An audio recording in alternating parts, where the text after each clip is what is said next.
AP Amaravati రాజధాని ప్రాంతంలో మరో అగ్ని ప్రమాదం చోటు చేసుకుంది. రాయపూడి దగ్గరలో పైపులన్నీ కూడా దగ్ధమవుతూ ఉన్నాయి. 12 రోజుల క్రితం నేలపాడు ఎల్ఎన్టీ కంపెనీలో అగ్ని ప్రమాదం చోటు చేసుకుంది. పైపులు దగ్ధమవ్వగా ఇవాళ మరోసారి అగ్ని ప్రమాదం చోటు చేసుకుంది. వరుస ప్రమాదాలపైన ఆందోళన వ్యక్తమవుతోంది. పైపులు ఉన్న చోట మాత్రమే ప్రమాదం జరగడం పైన అనుమానాలు వ్యక్తమవుతున్నాయి. సో గతంలో కూడా ఇదే మాదిరిగా పలు అగ్ని ప్రమాదాలు చోటు చేసుకున్నాయి. అప్పుడు ఎల్ఎన్టీ కంపెనీకి సంబంధించినటువంటి అగ్ని ప్రమాదం జరిగితే అక్కడ పైపులు పూర్తిగా దగ్ధమైపోయాయి. ఇప్పుడు రాయపూడి దగ్గర కూడా మళ్ళీ ఆ పైపుల దగ్గర దగ్ధమవుతున్నాయి. అయితే సమ్మర్ సీజన్ కాబట్టి అగ్ని ప్రమాదాలు జరగడం అక్కడ కన్స్ట్రక్షన్ వర్క్ లేదంటే ఇతరైన పనులు జరుగుతున్నప్పుడు సహజంగానే జరిగి ఉంటుందా, లేదు ఏదైనా ప్రీ ప్లాన్డ్గా జరిగిందా, ప్లాన్ ఉంది? ఎందుకంటే అన్ని అగ్ని ప్రమాదాలు పైపులు ఉన్న దగ్గరే జరుగుతూ ఉండడంతో కొంత ఆందోళన వ్యక్తమవుతోంది. డైరెక్ట్గా పాయింట్కి వెళ్దాం. మా ప్రతినిధి కృష్ణమోహన్ సిద్ధంగా ఉన్నారు ఫోన్ లైన్లో. కృష్ణమోహన్, సో ఏం జరిగిందంటే వరుస అగ్ని ప్రమాదాలు అమరావతి రాజధాని ప్రాంతాన్ని వెంటాడుతూ ఉన్నాయి. ఈ వరుస అగ్ని ప్రమాదాల పైన అక్కడి ప్రభుత్వాలు కానీ అక్కడ ఉన్నటువంటి వర్క్ అంటే కన్స్ట్రక్షన్స్ వర్క్ జరుగుతున్నాయి అమరావతిలో కాబట్టి వాళ్ళు ఏం చెప్తున్నారు? ఇది సహజంగా జరిగేటువంటి అగ్ని ప్రమాదమైనా లేకుంటే దీని వెనక ఏదైనా కుట్ర ఉందా అన్నట్టుగా ఆ కోణంలో విచారిస్తున్నారా? ఎస్ మనోజ్, ఆంధ్రప్రదేశ్ టు అమరావతి మనం తెలుసు సర్వేగంగా పనులు జరుగుతున్న యాంగిల్. ఒకవైపు పెద్ద కాంట్రాక్టర్స్ పనులకి బిల్డింగ్స్ నిర్మాణానికి అవసరమైన పైపులు, అండర్ గ్రౌండ్ పైపులు, ఇవన్నీ కూడా కొన్ని కోట్ల రూపాయల పైపుల్ని తెచ్చి బయటనే ఉంచుతున్నారు. ఇటీవల వరుసగా ఇది 3వ సంఘటన జరగడం.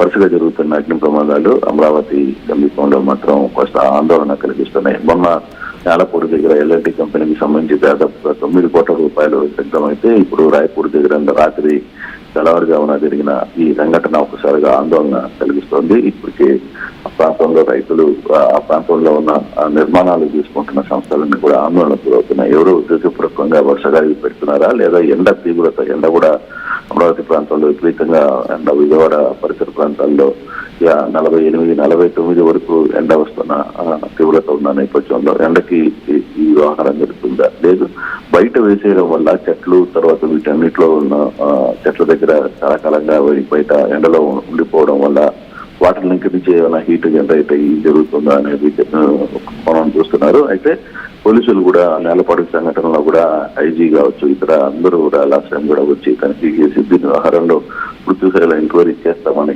చెప్పారు. కానీ ఇప్పుడు మళ్ళీ మరో సంఘటన చోటు చేసుకోవడంతో కొంత ఆందోళన అయితే వ్యక్తమవుతుంది. దీని వెనకాల ఏదైనా ఒక కుట్ర కోణం దాగిందా అనే అంశంతో కూడా అక్కడ ఉన్న రైతులు కావచ్చు, లేకపోతే ఇతర వ్యక్తులందరూ కూడా ఆందోళన వ్యక్తం చేస్తున్న పరిస్థితి అయితే ఉంది.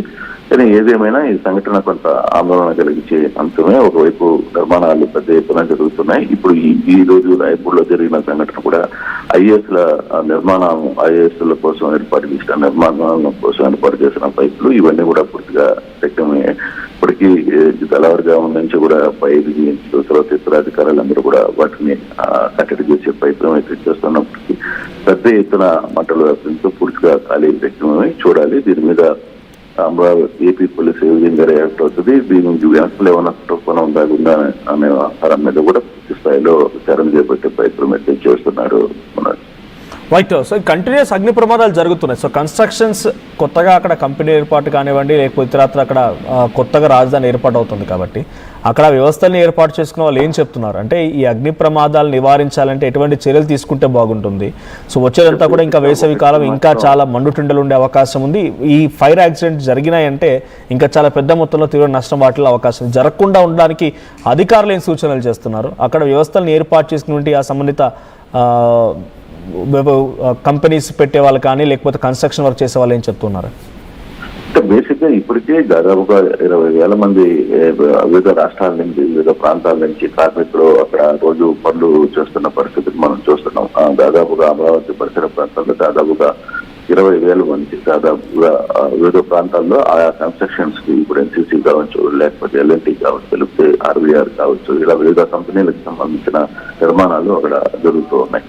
వాళ్ళందరికీ కాంట్రాక్ట్స్ ఇవన్నీ కూడా దాదాపుగా 1,000 రూపాయల, కోట్ల రూపాయలకు సంబంధించిన కాంట్రాక్ట్స్ పనులు వాళ్ళకి ఇచ్చిన నేపథ్యంలో వాళ్ళు దానికి సంబంధించిన వివిధ ప్రాంతాలకు సంబంధించిన మెటీరియల్ మొత్తం కూడా తెచ్చి బయట పెట్టుకోవడం కొంత విషయం. అయితే అక్కడ ఉన్న సెక్యూరిటీ గార్డ్స్ కొంత ఎక్కువగా వాళ్ళని చేసుకోవాల్సిన పరిస్థితి ఉంది. ముఖ్యంగా రాత్రిపూట ఆ సెక్యూరిటీ గార్డ్స్ ను వ్యవహరించాల్సిన పరిస్థితి ఉంది. లేదు దీని వెనకాల వేడికి ఇది వస్తుందా, లేదు ఉద్దేశపూర్వకంగా కొందరు ఏమన్నా దీని వెనకాల కుట్రకోణం దాకుందా అనే వ్యవహారాన్ని కూడా చూడాలి.